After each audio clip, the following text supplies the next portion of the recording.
And they were very poor compared to the early settlers, the second wave, very poor, and had very little money on them when they arrived in the port of Jaffa.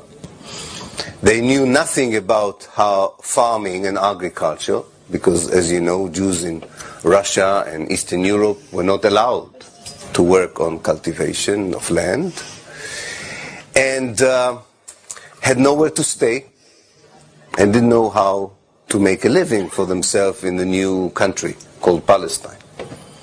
So they were very lucky that the local Palestinians hosted them, offered them a place to sleep, a little bit of food, and when they stayed long enough, also taught them how to cultivate the land and how to shepherd the herds and how to become sort of children of the new country.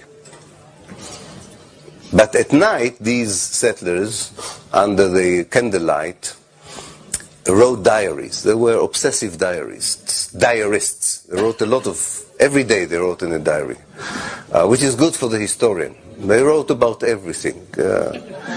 A mosquito bite, they didn't sleep well, a lot about the women they didn't like, the women didn't like the men didn't like the men. But there is nothing that escaped the diary.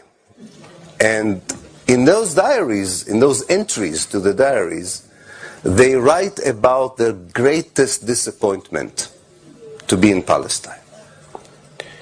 The main disappointment was that the place was full of foreigners. Especially those, of course, who hosted them. They were the main foreigners. And they were saying in their diaries, and I'm staying tonight in the house of one of these foreigners. And you have to understand this mindset. The mindset is, and hasn't changed. It hasn't